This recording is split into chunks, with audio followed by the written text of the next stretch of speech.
Sir ఏంటి sir local body elections వస్తాయని చెప్పి ప్రచారం జరుగుతూ ఉంది. వైసీపీ ఎంతవరకు పోటీ చేయబోతుంది? పోటీ చేస్తే గనక ఎంతమందిని నిలబెట్టే అవకాశం ఉంది? ఎందుకంటే ఇవాళ ఉన్న సిచ్యువేషన్‌లో చూస్తే పోటీ పెట్టే అవకాశమే ఎక్కడ కూడా కనిపించట్లేదు. లీడర్స్ లేరని చెప్పి భయపడుతున్నారని అంటా ఉన్నారు. ఇది ఎంతవరకు సాధ్యం సార్? పోటీ తప్పనిసరిగా అయితే రాష్ట్ర వ్యాప్తంగా వైఎస్ఆర్సీపీ స్థానిక బాడీ ఎన్నికల్లో అయితే పోటీ చేయడం అనేది గ్యారంటీ సార్. ఎందుకంటే అలా డ్రాప్ అయ్యే పరిస్థితి ఉంటే మొన్న ఒంటిమిట్ట వీటిలో కూడా పోటీ చేసేవాడు కాదు. కాకపోతే మీరు గుర్తుపెట్టుకోవాల్సింది ఏంటంటే ఒకసారి చంద్రబాబు గారు అధికారంలో ఉన్నప్పుడు స్థానిక బాడీ ఎన్నికలు అనేవి అసలు నిర్వహించలేదు. ఓకే. కానీ ఈసారి నిర్వహించకపోతే వాళ్ళ క్యాడర్ కూడా ఎలా ఉన్నారు అంటే, మీరు అధికారంలోకి రావటానికి, మీ స్థాయిలో మీరు సీఎం పదవిలోకి రావటానికి మీకు మేమంతా కష్టపడి ఏ విధంగా చేసి పెట్టాము, అలాగే మా స్థాయిలో మేము ఆశించే పదవులు కొన్ని ఉంటాయి అంటే స్థానిక బాడీ ఎలక్షన్స్లో. సో వాటిని నిర్వహించకపోతే అది మమ్మల్ని మోసం చేసినట్లే. ఒకప్పుడు మమ్మల్ని మోసం చేశారు కాబట్టే ఆ 2019 రిజల్ట్స్ వచ్చినాయి అనే భావన పార్టీకి వాళ్ళు తెలియపరచడం ఒకప్పుడు జరిగింది. సో ఆ ఉద్దేశంతో కూడా అంటే మళ్ళీ అలాంటి ఫలితాలు రిపీట్ అవ్వకుండా ఉండాలి అంటే డెఫినెట్లీ వాళ్ళ క్యాడర్ అంటే నాయకులు, స్థానిక నాయకుల్ని వాళ్ళని సంతృప్తి పరచాలి అంటే ఆ స్థానిక బాడీ ఎన్నికలు అయితే నిర్వహించాల్సిన పరిస్థితి అయితే ఉంది. నోటిఫికేషన్ కూడా ఇవ్వబోతున్నారు. ఎలక్షన్ కమిషన్ దాని మీద వర్క్ కూడా స్టార్ట్ చేసిందని మీడియాలో కూడా చూస్తున్నాం. అంటే ఇప్పుడు లోకల్ బాడీ ఎలక్షన్స్తో చూస్తే కనుక ఏదన్నా కానీ బ్యాలెట్ పేపర్ మీద జరుగుతూ ఉంటుంది. ఇప్పుడు ఇప్పుడు ఓటర్ ఏదైతే మనం గతంలో జరిగింది అనుకుంటున్నామో అది మళ్ళీ ఇప్పుడు జరిగే అవకాశం ఉంటుందంటారా? లేకపోతే ఇంకోటి సింబల్స్ మీద కూడా పోటీ చేసే అవకాశం ఉండదు కదా లోకల్ బాడీ ఎలక్షన్స్? అంటే లోకల్ బాడీ ఎలక్షన్స్లో ఒక పంచాయతీ ఎన్నిక మాత్రమే మీకు సింబల్ ఉండదు, పార్టీ ఉండదు. ఎంపీటీసీ జెడ్పీటీసీ ఎన్నిక అనేది పార్టీ సింబల్ మీద నడుస్తుంది.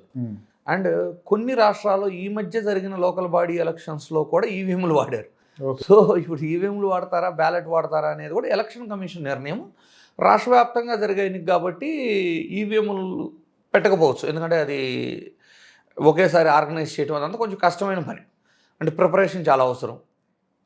మోరోవర్ ఏంటంటే అందరూ ఏమనుకుంటున్నారు, ఒకవేళ పోటీ చేసిన పులివెందుల జెడ్పీటీసీ స్థానాన్నే నిలబెట్టుకోలేకపోయింది కదా వైఎస్ఆర్సీపీ. అంటే కనీసం డిపాజిట్ కూడా తగ్గించుకోలేకపోయింది అక్కడే.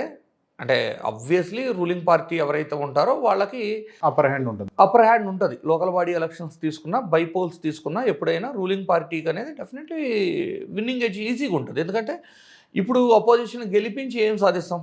అదేదో రూలింగ్లో ఉన్న వాళ్ళని గెలిపించుకుంటే ఎంతో కొంత అభివృద్ధి మన మండలానికి కావచ్చు, మన జిల్లా కావచ్చు, లేదు మన గ్రామానికి కావచ్చు చేయించుకోవడానికి అవకాశం ఉండిద్ది అనేది బేసిక్గా ఉంటుంది. సో దాన్ని బేస్ చేసి లోకల్ బాడీ ఎలక్షన్స్ అనేవి ఎప్పుడు కూడా రూలింగ్ గవర్నమెంట్ వాళ్ళకి ఫేవర్గా ఉంటాయి. కానీ గతంలో చూస్తే కనుక ఎప్పుడైతే 2019లో ఎలక్షన్స్ జరిగినాయో అప్పుడు వైఎస్ జగన్మోహన్ రెడ్డి గారు అధికారంలోకి వచ్చిన తర్వాత లోకల్ బాడీ ఎలక్షన్ జరిగినప్పుడు అధికారంతో భయపెట్టారు, అందుకని పోటీ చేయట్లేదని చెప్పి వాళ్ళు విత్డ్రా చేసుకున్నారు టీడీపీ వాళ్ళు. అట్లాంటిది ఇప్పుడు ఏమైనా చేసే అవకాశం ఏమైనా ఉందంటారా? అంటే టీడీపీ అప్పుడు ప్రతిపక్షంగా ఉన్న టీడీపీ వాళ్ళు లోకల్ బాడీ ఎలక్షన్ నుంచి డ్రాప్ అయ్యారు.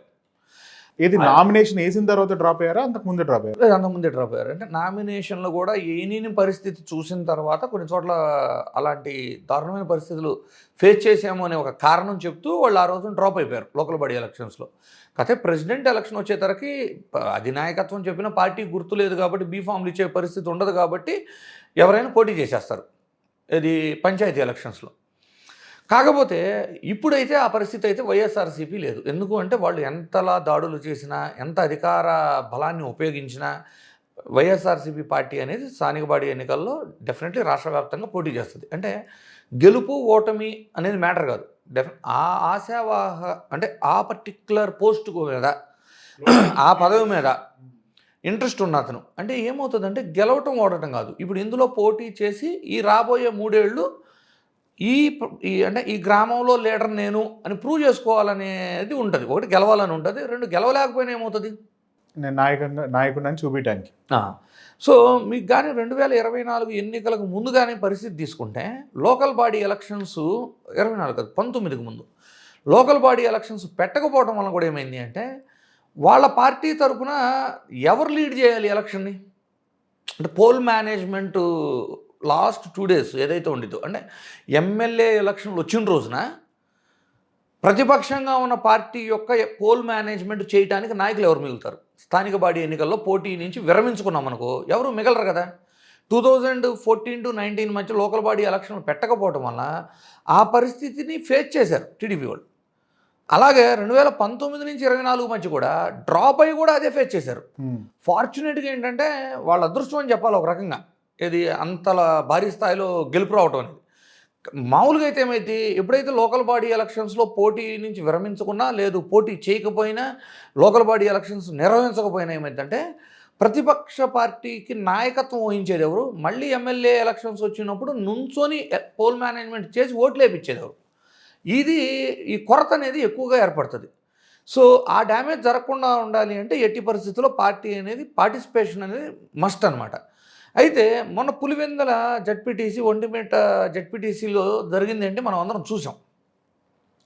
సరే, అధికారం ఉంది, వాళ్ళు చేయాలనుకున్న చేశారు అనేది పక్కన పెడితే, రాష్ట్రం మొత్తం మీద 2 జడ్పీటీసీలు జరుగుతుంటే ఉన్న యంత్రాంగాన్ని కానివ్వండి, లేదు అధికారంలో ఉన్న నాయకులను అవనివ్వండి, అందరినీ అక్కడ మొబిలైజ్ చేసి ఎలక్షన్ చేయగలరు.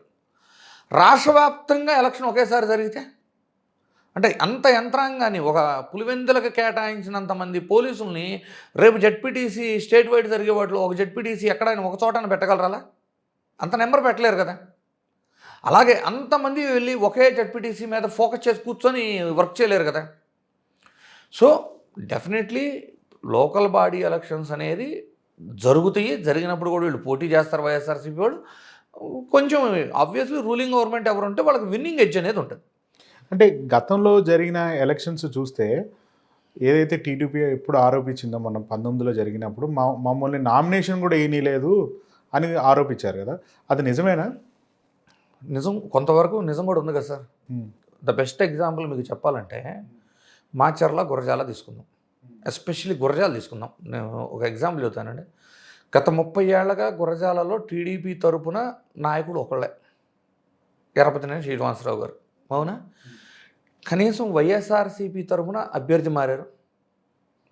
ఆ పర్టికులర్ నియోజకవర్గానికి వైఎస్ఆర్సీపీ అభ్యర్థి కొత్తవారు కాసు మహేష్ రెడ్డి గారు. దట్టు ఆ కాన్స్టిట్యున్సీ ఏంటి, ఫ్యాక్షన్ వాతావరణం కలిగిన వాతావరణం ఉన్న నియోజకవర్గం. 30 ఏళ్ళగా ఫ్యాక్షన్ వాతావరణం ఉండి, ఒకే నాయకుడు ఉండి, ఒక్క నామినేషన్ వేయలేరా? ఏకగ్రీవం అయింది కదా. ఎంపీటీసీలు, జెడ్పీటీసీలు, మున్సిపాలిటీలు ప్రతిదీ ఏకగ్రీవం అయింది కదా. సో అంతలా అంటే అధినాయకుడు మెప్పు తెచ్చుకుందామనే ఆలోచనకి ధోరణికి వెళ్ళి, ఎప్పుడైతే నామినేషన్లు కూడా వేయకుండా ఏకగ్రీవాలు చేయాలని ప్రయత్నిస్తారో, అది ఏమైందంటే ఎమ్మెల్యే ఎలక్షన్ అప్పుడు ఆ ఎఫెక్ట్ కనపడుతుంది మీకు. కానీ మొన్న 2024 ఎమ్మెల్యే ఎలక్షన్స్ అప్పుడు చూసుకుంటే, అత్యధిక దాడులు జరిగిన ప్రాంతాలు తీసుకుంటే మీకు ఏకగ్రీవాలు జరిగిన ప్రాంతాలే ఉంటాయి. అంటే అది దేనికి సంకేతం? సో ఇప్పుడైనా వాళ్ళు కానీ ఏకగ్రీవాల కోసం ప్రయత్నిస్తే ఆ ఎఫెక్ట్ మళ్ళీ 2029 ఎన్నికల్లో కనపడుతుంది. సో అది ఎప్పుడు కూడా ఏకగ్రీవాలు అంత అంటే చేసి గొప్ప అనుకుంటారేమో, కానీ ఏకగ్రీవాలు చేయటం అనేది రైట్ థింగ్ అయితే కాదు ఎలక్షన్లో. ఈవెన్ ఎలక్షన్ కమిషన్స్ కూడా ఏం చెబుతున్నాయి, ఏకగ్రీవాలు చేసుకోండి, మీకు 10 లక్షల ప్రోత్సాహకాలు, అంటే స్టేట్ గవర్నమెంట్ అనౌన్స్ చేస్తుండేది, ఏకగ్రీవాలు చేసుకోండి, ఆ ఏరియాలో ఎలక్షన్ నిర్వహించడానికి అయ్యే ఖర్చు ఏదో ప్రోత్సాహకంగా మీకు ఇస్తాము, మీ ఏరియా డెవలప్మెంట్కి ఉపయోగించుకోవచ్చు అని. సో కొన్ని గ్రామాల్లో అయితే ఏలం పాట పెట్టేస్తారు ఇక. అంటే ఎవరు ఎక్కువ పాడితే ఆ డబ్బుతో ఊరు డెవలప్మెంట్ చేసుకునేట్టు, ప్లస్ ప్రభుత్వం ఇచ్చే డబ్బు కూడా ఉంటుంది. ఈ రెండు కలిపి ఊరు డెవలప్ చేసుకోవచ్చు అనుకుంటారు.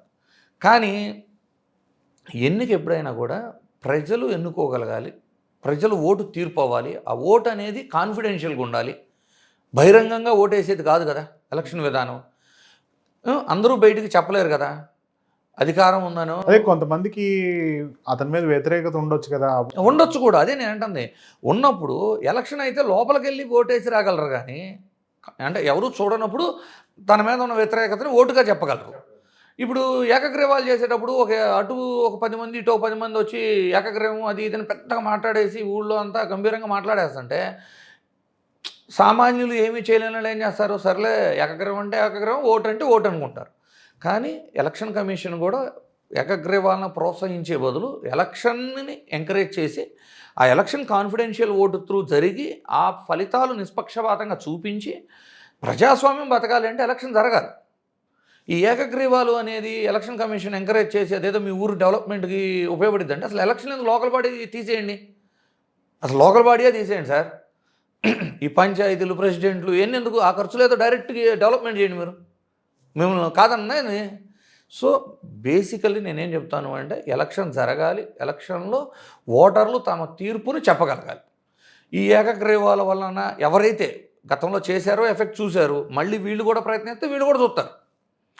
వీటన్నిటికంటే మించి సార్ రేపు లోకల్ బాడీ ఎలక్షన్ జరిగితే డ్యామేజ్ అనేది మాత్రం టీడీపీ కూటమికి ఉంది. ఎట్లా సార్?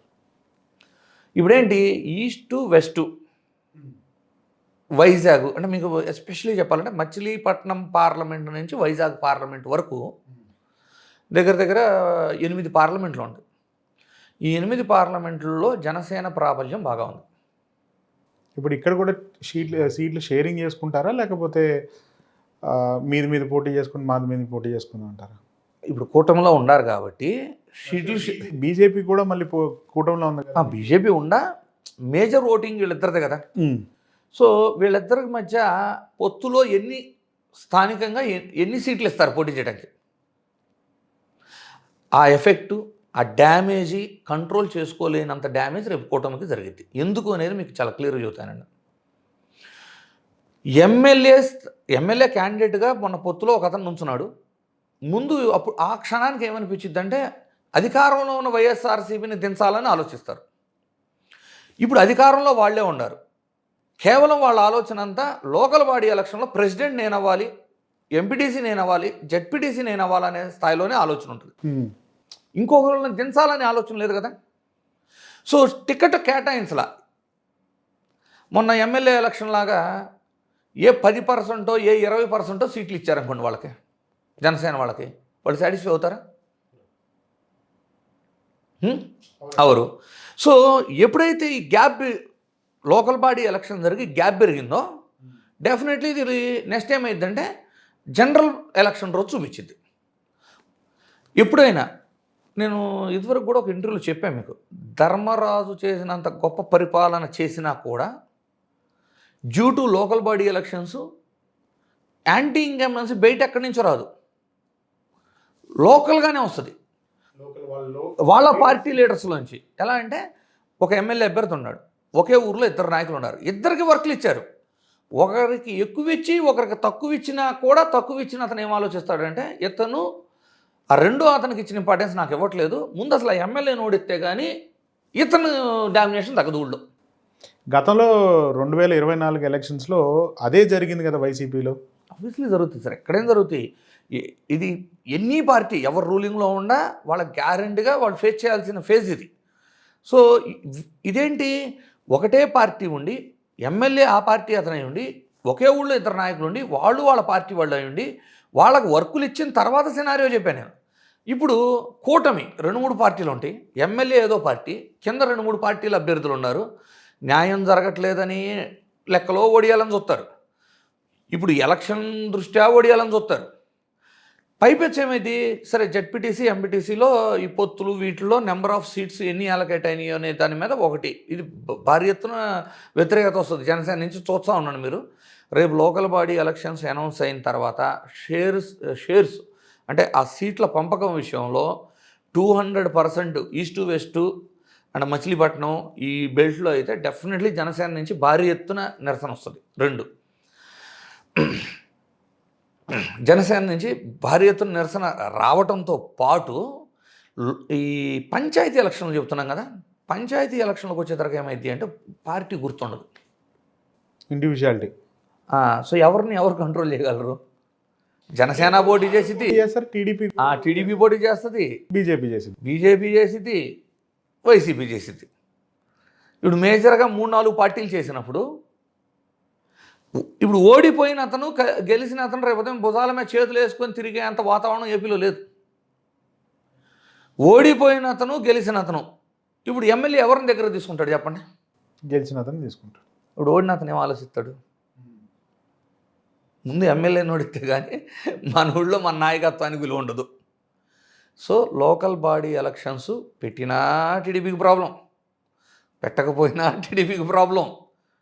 ఏ విధంగా చూసుకున్నా రేపు జరిగే లోకల్ బాడీ ఎలక్షన్స్లో వైసీపీ పోటీ చేస్తే వైసీపీకి నాయకత్వం ఉంటుంది. ఏంటి 2029 ఎన్నికల్లో పోల్ మేనేజ్మెంట్ చేయడానికి నుంచొని నడపడానికి ఎలక్షన్లో నాయకులు మిగులుతారు. పెట్టకపోతేనేమో మీ పదవుల్లో మీరు చేరటానికి మీరేమో మమ్మల్ని వాడుకున్నారు, మా పదవుల విషయానికి వచ్చేసరికి మా ఆశల కాడికి వచ్చేసరికి మమ్మల్ని ఒకప్పట్లాగా మళ్ళీ లోకల్ బాడీ ఎలక్షన్ పెట్టలేదు అనేది ఒక నింద. పెడితేనేమో ఈ గ్రూప్ తగాదాలు, జనసేనకి ఇచ్చే సీట్ల పంచాయతీలు, లేదు యాంటీ ఇన్కంబెన్సీ వాళ్ళల్లో. అంటే ఈ 1.5 ఇయర్లో ఏదైతే సైలెంట్గా ఉందో కూటమిలో అంతా బాగుంది అనుకుంటున్నారు, కానీ గ్రౌండ్ లెవెల్లో ఏదైతే ఉందో లేదో ఉందో అదేమన్నా బయటపడే అవకాశం ఉందా? అంటే ఇట్స్ టూ ఎర్లీ సార్. ఎందుకంటే ఇంకా 2-3 ఏళ్ళు టైం కదా. లోకల్ బాడీ ఎలక్షన్స్ని మనం దాంతో కంపేర్ చేయలేం. లోకల్ బాడీ ఎలక్షన్ ఎప్పుడు కూడా ఇప్పుడు ఒక పంచాయతీకి వెళ్ళామనుకోండి సార్, 800 ఓట్ల నుంచి మీకు 2000 ఏదో మేజర్ పంచాయతీలు 5000, 10,000 ఓట్లుని చాలా తక్కువ నెంబర్స్లో ఉంటాయి. జనరల్గా ఒక 2000 ఓట్ల లోపే ఉంటాయి. ఒక పంచాయతీ అంటే ఒక 2 హ్యామ్లెట్స్, ఒక హ్యామ్లెట్, ఒక గ్రామం అట్లా కలిపేసి ఒక 2000 ఓట్లలో ఒక పంచాయతీ ఉంటుంది. ఆ 2000 ఓట్లలో నుంచునే వాళ్ళందరూ కూడా బంధువులే ఉంటారు. అదే ఊరు బంధువులు. మళ్ళీ 2 పార్టీలకు ఒక 1000 మంది చీలిపోతారా? ఈ 1000లో మళ్ళీ ఒక 200-300 మంది బంధుగణం ఉన్న అతను నాయకుడు అవుతాడట. సో అక్కడ పార్టీ కంటే కూడా లోకల్ ఇమేజీ, పర్సన్ ఇమేజీ, బంధుత్వాలు అయ్యే ఎక్కువ మ్యాటర్ చేస్తాయి. ఏది పంచాయతీ ఎలక్షన్ వస్తే.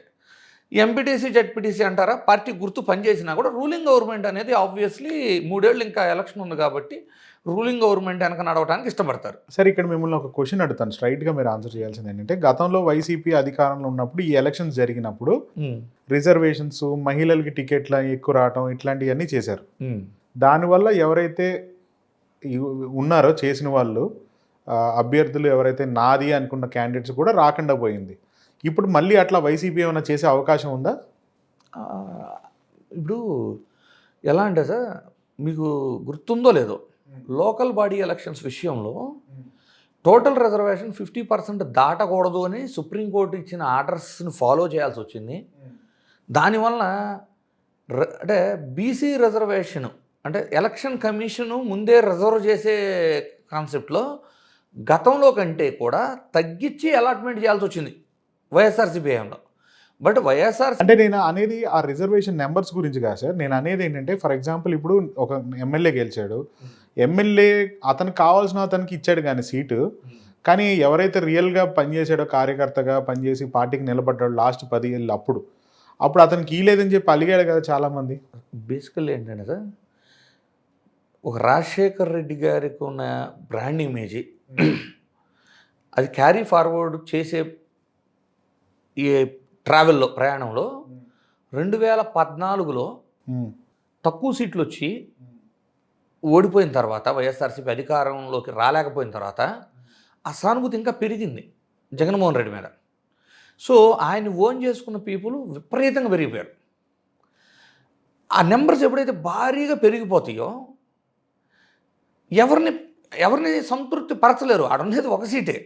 అంటే ఒక ప్రెసిడెంట్ ఎలక్షన్ ఉంది, ప్రెసిడెంట్ తీసేయండి, ఎంపీటీసీ ఎలక్షన్ ఉంది, ఆ పంచాయతీకి సంబంధించి ఒకళ్ళకి ఎంపీటీసీగా నుంచోబెట్టగలరు. కానీ ఊళ్ళో జగన్మోహన్ రెడ్డిని నమ్మి 10 మంది పనిచేశారు. ఆ స్థాయిలో 10 మందికి న్యాయం చేయలేరు కదా. సో ఆ 10 మందిలో ఒకరికి కూడా ఈ కన్నా టికెట్ ఎమ్మెల్యే వేరే వాళ్ళకి ఇచ్చుకున్నాడు అనే కదా ఆరోపణ. అట్లా ఏముండదు సార్, అట్లా ఉండదు. ఎందుకంటే జగన్మోహన్ రెడ్డి గారి కోసం పనిచేసిన వాళ్ళకి జగన్మోహన్ రెడ్డి గారు టికెట్లు ఇస్తారు, ఆ పర్టికులర్ ఎమ్మెల్యే కోసం పనిచేసిన వాళ్ళకి ఎమ్మెల్యే ఇస్తారు. కాకపోతే నేను ఇందాక చెప్పేసి చూసారా, అభిమానించే స్థానిక నాయకులు పెరిగే కొద్దీ కూడా ప్రాబ్లమే. అంటే ఎక్కువ మంది ఆస్పిరెంట్స్ అయినప్పుడు సాటిస్ఫై చేసే పర్సంటేజ్ తగ్గిపోతే anti incumbency with in the party బాగా పెరిగిపోయింది కదా. ఇప్పుడు 10 మంది స్థానిక నాయకులు లేకుండా ఇద్దరే ఉన్నారనుకో, వ్యతిరేకత ఒకళ్ళ దగ్గర వచ్చింది. ఇప్పుడు 10 మంది నుండి ఒకళ్ళనే సాటిస్ఫై చేస్తే 90% యాంటీ అయింది కదా. సో వైఎస్ఆర్సీపీకి ఆ రాజశేఖర రెడ్డి గారి ఇమేజ్ అవ్వచ్చు, జగన్ గారి మీద ఒక మాస్ లీడర్ ఇమేజ్ అవ్వటం వల్ల ఆయన మీద వచ్చిన సానుకూల ఆ ఫీలింగ్స్ కానివ్వండి, ఇవన్నీ కలిపి ఏమైపోయిందంటే విపరీతంగా ఫ్యాన్ బేస్ పెరిగిపోయింది. ఆ పరిస్థితుల్లో నాయకులు కూడా భారీ ఎత్తున ఆయన్ని అనుసరించడం వల్ల వా అందరినీ సంతృప్తి పరచలేనప్పుడు అది యాంటీ ఇన్కమెన్సీ కింద మారింది కొంత. సో ఎప్పుడూ అలా ఉండదు. ప్రతిసారి అలాంటి ఎలక్షన్సే జరుగుతాయి అనేదే ఉండదు. రైట్ సార్, చూద్దాం ఇది ఈ ఎలక్షన్ ఎటు దారి తీస్తుందో. వైసీపీ పోటీ చేస్తుందో లేదో వచ్చే రోజుల్లో తెలుస్తూ ఉంది.